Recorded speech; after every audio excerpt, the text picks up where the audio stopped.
Thank you.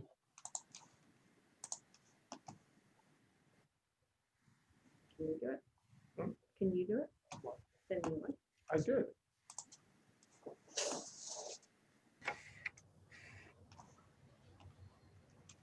Hey everyone, how are you? Good to see you. Thanks for joining. We're just going to dive in here.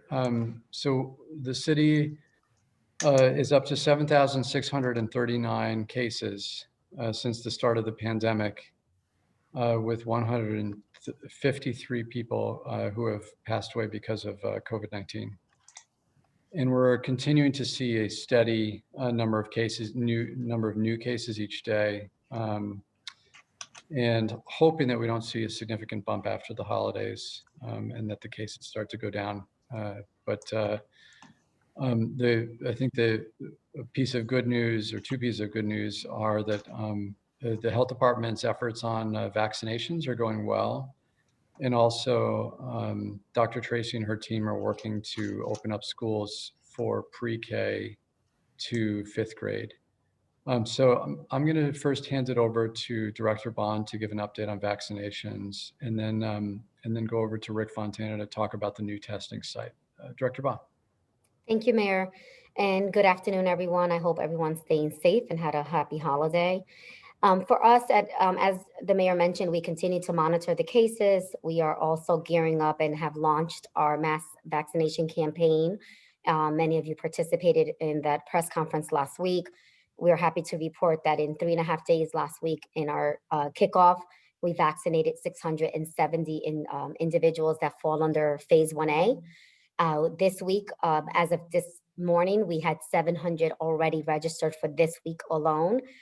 We still have the capacity to vaccinate an additional 300 individuals. And so we anticipate to hopefully hit 1,000 by the end of the week. And we ask healthcare providers to please register if you have not done so. Enrollment instructions are available on our City of New Haven website under COVID-19 hub page. And so we want to encourage healthcare providers and first medical responders to make sure you schedule your appointment, and we're ready to assist. We will hopefully get an update this week and announce phase 1B. And once we do that, we will transition into that phase to provide support. So we are looking forward to supporting each of the different phases for mass vaccination. And just to be clear, because I think the numbers are important. So we initially received 1,000 vaccines from the state. And when Director Bond says that we have about 300 left, but we've requested more from the state, and Director Bond, they've agreed to send more. That's correct? Correct. And so we are picking up an additional shipment so that we can make sure that we have a sufficient supply for the demand. Great, thank you. Testing updates. So in addition to a number of the regular testing sites that we've been operating, the state has worked with Rick and other members of the city to stand up an additional mass testing site. Rick, can you talk a little bit about that? Sure. Good afternoon, everyone. In coordination or conjunction with the state of Connecticut, they've opened up a site at our former CVS site, which is over at the former Gateway College. It's on Long Wharf Drive. They actually began. We did a kind of a soft opening on Wednesday, as well as this past Saturday and Sunday. They're fully operational today, Monday through Friday. The hours there are from 8 a.m. to 7:45 p.m. and that is Monday through Friday. And on the weekend, it is also open from 12 noon to 5 p.m. It is a self-administered test, so it's not that long. It's not that long swab that people may be not used to. It's a small swab. It is self-administered, which they hand to you inside the car. It is a full drive-through. There are 4 lanes. The expectation is they can accommodate up to 500 tests. It is a PCR test, which is actually a 24-hour to 72-hour timeline for results. And it's very simple to register. If I could just show you the site. This is actually the site for any individual that wants to register. It's really simple. Register for a test. On the right side of the screen, you can also click it over to Spanish. So it is English and Spanish. So it's very easy to navigate through. It is easier to navigate through as well for utilizing a cell phone or a smartphone. So it's pretty easy. Also, the state is also launching today as well another site. It's ct.gov/priority workforce test. This is another statewide initiative. It's for teachers, public works, preschool, law enforcement, firefighters and paramedics, 911 dispatchers. So this is another way that folks can actually can get tested. I don't have additional information on that site. It was just released very recently by the governor's office, but I can tell you that the site over at Long Wharf is truly going to be a great asset for the city of New Haven. It does prioritize for first responders as well as teachers and those same public works folks, law enforcement, medics, and 911 dispatchers. So this will be a great opportunity for those individuals that need to get tested. There is no cost, and I think that's most of the information that we have as some updated testing that is available here in the city of New Haven. Thanks, Rick. I appreciate that. And just wanted to underscore again just how important it is for people to proactively get tested. One of the best ways we get the virus under control is for people to know that they have it. We're seeing a lot of asymptomatic cases. So, and Gage said that he went today and it was pretty easy. So we encourage everyone to do that. It sounds like there's not going to be a lot of lines because of the ability of this site to process a lot of people. Dr. Tracy, you made an announcement last week, and I'm hoping you can give a little bit of an overview of what we're looking like for schools opening up for the younger aged children. So thank you, Mayor, and good afternoon, everyone. So with what has been happening, and many of you have already had information on some of the decisions that have been made. So in consultation with Director Bond. Dr. Tracy, do you mind if I interrupt real quick? Rick, do you mind stopping sharing your screen so we can all see each other? I'm sorry, Dr. Tracy. Thank you. So as usual, we work in collaboration with the health department, and we looked at information, and we realized that we need to set a date for reopening on the 19th. We had set November 9th date, and we delayed that. And the reason why we looked at January 19th for reopening and I would say partial reopening for pre-K through 5, special ed classroom, and newcomers English learners for Barnard and Fairhaven, is that we believe that by that time, we will see a significant decrease in the positivity rate that's going on right now. We also relied on certain research information that indicated that certain population of students were not that impacted by this virus, even through the surge that we've been having. There are other school systems that are still open. There are school systems that are open up even today. Moving forward, we believe it's time for us to allow those parents who had wanted their kids to be in person to get that opportunity to look forward to a date. And so we set this date of January 19th. We also know that we're a little anxious around announcing on New Year's Eve. But the reason we did that is that we did not want information to go out and reach our stakeholders without us informing them first. We didn't want that information out there. So we have consulted a number of stakeholders about these information. When I say consulted, we informed them and fielded questions that they have about that. So we're opening for January 19th for those schools.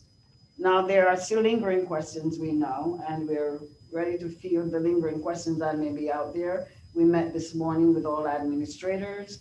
We met with the schools that are going to be impacted if we are not opening those, because we're not opening 2 schools in all this. And so we've met with just about all the stakeholders right now, except our parents.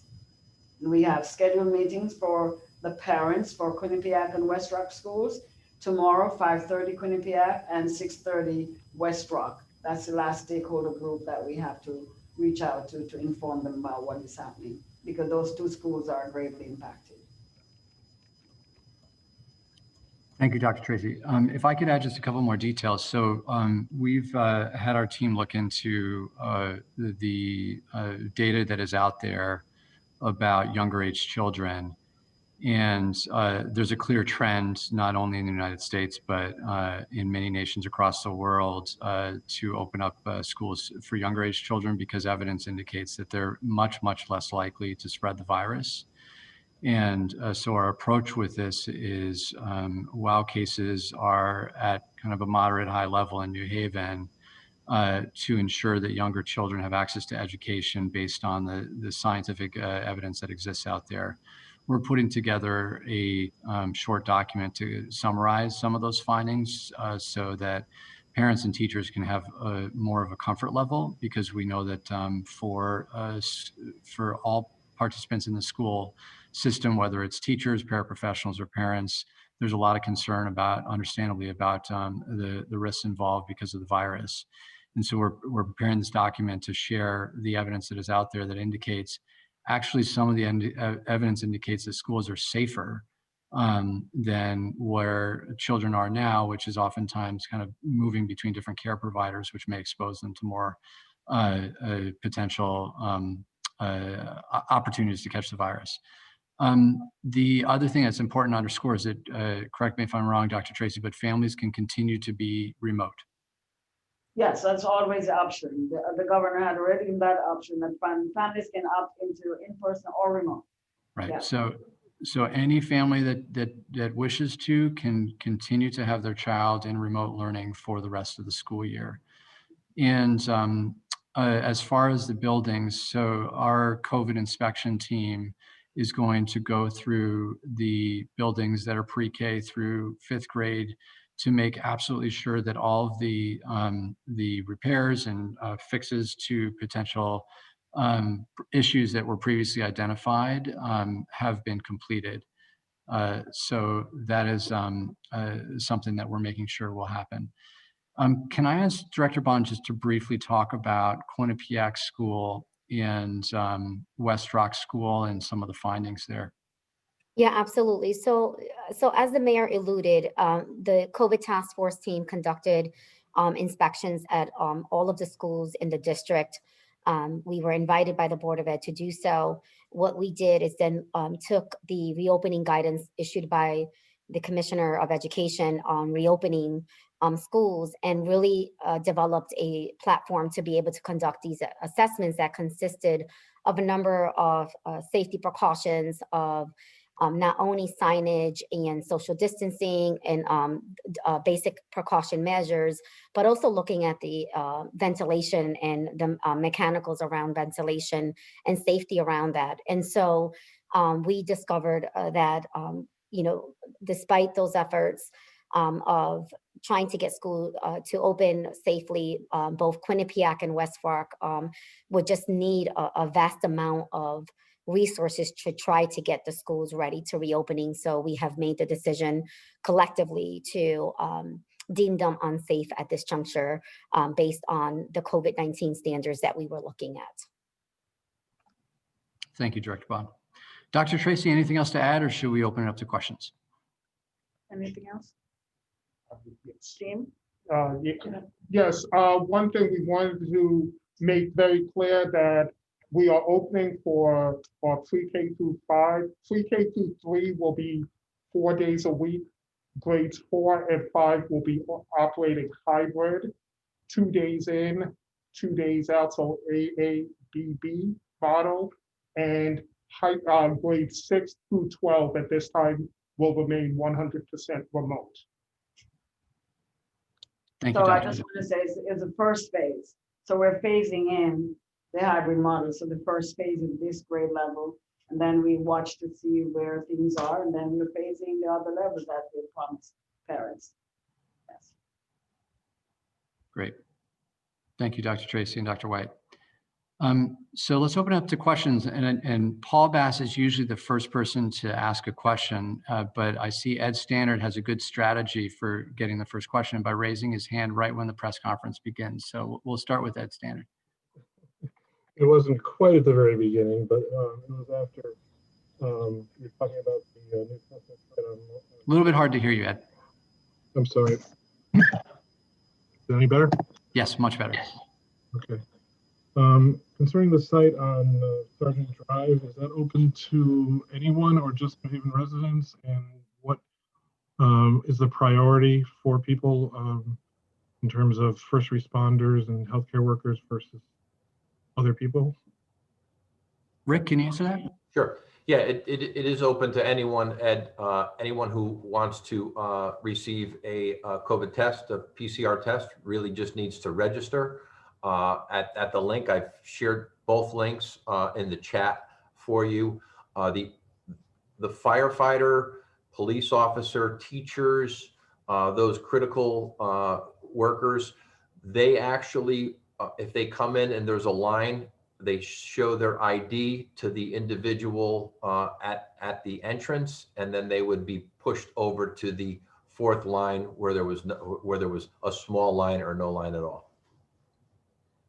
So it is open to anyone. They just get those critical staff, which I just mentioned, will get priority to get to the front. But we don't expect any waiting at all. The models that they have used so far in Massachusetts have not had more than a 5 or 10 minute wait. And you don't wait for the results like the old CVS. You really just get tested, and they then email you with the results. Thanks, Rick. And Thank any you. other questions? Not right now. Well, could you say more about the two schools that are deemed unsafe? Is it because of the ventilation issues or? Director Bond. Yeah, hi, Ed. Yeah, so there was major issues with the ventilation and proper ventilation for what we looked at in regards to safe reopening with the guidance. And so there were some other issues as well, but those were the major concerns with those two schools. So what will happen to the students of those schools? Will they go to other schools or not, or just stay remote? I'm going to defer to our superintendent to be able to respond to that. We're meeting with our parents tomorrow, as I said, Quinnipiac at 5:30, West Rock at 6:30. We're meeting with those families to share with them the plans we have in mind, which includes options for in-person and remote learning. So we'll be getting more information to our parents tomorrow about what we're doing for the students. We already met with the teachers today and have had conversations about what will happen to them. These teachers, many of them will be teaching remotely, those students who have opted for remote learning. And then those who have in-person option, we have a plan for them to enter some form of mini lottery, similar to what we had done for Creed. Thank you. Why don't we go to Paul?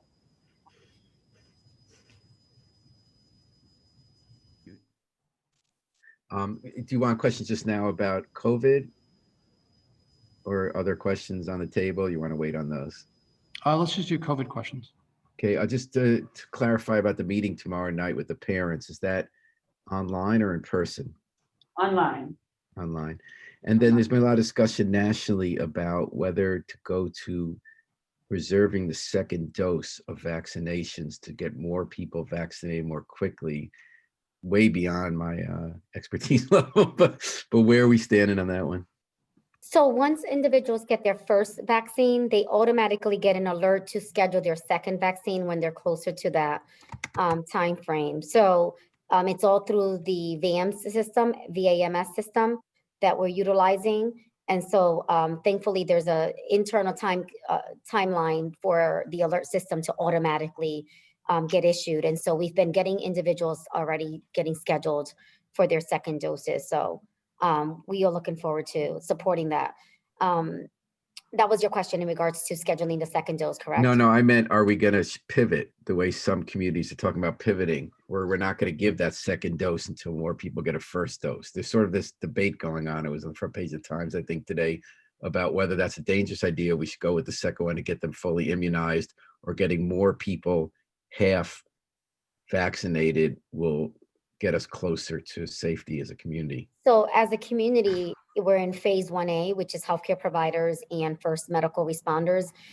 We don't have a capacity issue with vaccines. It's definitely dangerous not to adhere to the vaccine recommendations, which is to 2 doses, because we want to make sure that we have the proper protection of individuals. So here locally and statewide, we're following the proper recommendations from the FDA and emergency use authorizations, which is the 2 doses that are required for the vaccine administration. And at this juncture, we do not see that there's a burn rate issue with the vaccination. There's definitely enough supply at this juncture.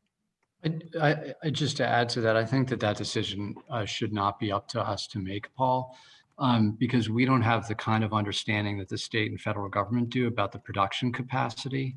And that's probably the main driver, in addition to the distribution, about whether or not it's safer for the community for many more people to get 1 vaccine versus whether there's enough production for many people to get 2. And so my view is that we would not make that decision on our own, that we would look to the state to help guide us on that decision. I agree. And at this juncture, the state has not indicated any of that. Other questions, Paul? Not about COVID. Okay, we'll come back to you for next round. Yeah. Mackenzie, go ahead. So just 2 quick questions. The first one being, you mentioned that the state is going to be sending some more vaccines. Do we know just how many they're talking about sending to New Haven? We just received 500 today, and we have arranged to pick up an additional 350. Okay, so about 1850. So we have about 700 vaccines on hand, 500, and then so it's about 1,500 total. Okay. And then in terms of the phasing with the hybrid model, can you just go over it one more time in terms of, I know you said pre-K through 3rd grade, and then 4th and 5th, 2 days in, 2 days out. Can you just break that down and how it's going to continue to phase in? Okay, thanks, Mackenzie. So pre-K through 3rd grade would come in 4 days per week based on the plan we had initially. And on Wednesday will be asynchronous learning, and then deep cleaning day for those, for the schools. 4th through 5th grade will be 2 days per week in person, and the rest are remote. So we are having those coming in, AB day, that type of model we're having for those students. Until later on, if we can ramp that up, we will, but we have to look at capacity in schools right now for that to happen. Any idea when the next phase for that hybrid model will be? No, we have not yet determined, but it should be soon after. We'll see, depending on what happens. We work with our director of health to see what needs to happen. As I say, always in collaboration to make sure that we're doing what is right and safe for our families. Okay, thank you. Thanks, Mackenzie. Kyle. Hey, everyone. I was just curious to know what, at this point, what has changed in the perception of schools? I know New Haven, obviously, we all know hasn't been back. And at one point there was a plan to go back and then that was reversed. So what makes this point safe or different than others? And are you still, is there a chance that this may not go through as it did before? I mean, I could take a first stab at that because we've been talking a lot internally about the health indicators here, which is the main driver for all of these decisions. And throughout the pandemic, we've been learning every week, every month about the virus and how it spreads and how it does not spread. And it's become quite evident that younger individuals have a much lower likelihood of spreading the virus. And that, in addition to many school systems staying open and us having data from those systems about how their cases are spreading, has given us much more confidence that this is a relatively low risk way to ensure that our children have a quality education. I don't know if Director Bond or Dr. Tracy have anything to add there. Mhm. I think what's important to note that the superintendent mentioned at the very beginning of this press conference is that we're really looking at this as a phased-in approach. We know and have estimated the number of individuals that are going to be returning. We have mitigation strategies in place. We have specific monitoring, containment, and class cancellation plans in place. And so we feel very confident going in that we are going to be working collaboratively to ensure that our mitigation strategies are really going to be executed effectively. And so this phase-in approach is something that we all feel comfortable with at this juncture. Okay, and then just one quick follow-up question. I know when we covered some of the other districts like Camden and Milford, some of the issues that they were having was the teachers that had to be quarantined. So there wasn't enough staff for the classrooms. Are you guys working on substitute teacher plans or other backups there? Yes, we are, Mackenzie. Thanks for asking that question. When we were planning to go back in November 9th, we rounded up about 80 subs and we trained them in the models of teaching, how to use Google Classroom, etc. And this time around, thank you guys for helping to send the word out too, that we're looking for substitute teachers. We've given the flexibility of using folks who are not college graduates. We can use high school graduates in this emergency situation to fill into some of those classrooms. So we have a set that Ms. Mac in HR we're working on training them next week sometime to make sure that they're ready to go as we move forward. We also have union subs that we've already had on hand. So some of those are filling in FMLA, family medical leave with some of those teachers. And we just want to make sure that our classrooms are covered. So we'll be practically all hands on deck to make sure that our students are serviced. Okay, thank you. And one more last question, if I may. Director Bond, we talked to Yale today, and officials there were having an issue with the delivery of vaccines. They were just saying that they're not knowing how much is coming. You know, it's not matching week to week, which makes planning for them a little difficult. Are you guys running into the same sort of notification issue with trying to figure out how many vaccines you're getting at a time? No, actually, we're not facing those issues. We were instructed to make sure that we have our vaccines order at a specific date. So we have vaccinated. We order our vaccines on a specific day by the deadline. There's a deadline that we have to submit into the system, and then by the weekend we actually get an alert what we're going to be anticipating. So we are always about having a cushion. And we actually thought we had a minor issue. We just contacted the state and make sure that we had sufficient supply. So we actually have not ran into any issues on our end. Thanks, Kyle. Any other COVID-related questions before we go back to Paul? Paul. Just one quickie, thanks. As of January 7th, the chief administration officer is leaving and you're going to be looking for a new one. Has there been any thought of combining positions? For instance, having the emergency management chief also serve as CAO, or having the chief of staff also serve as CAO?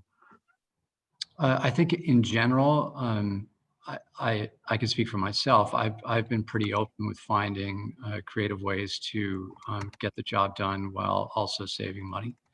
And the example that we saw in last year's budget was combining Parks and Public Works. I think there needs to be a clear synergy, and it's important to underscore, and goodness knows I've learned this as mayor, that there is an incredible amount of work that needs to get done, and just not the staff capacity to get it done. Ideally, we would be going the other direction and having more staff because we just don't have the bandwidth to get everything done that we need to. So it's a big decision if we actually were to combine several positions. Got it. Thanks. Yep. Any other questions from anyone? Thanks, everyone. So good to see you all. Take care. Happy New Year.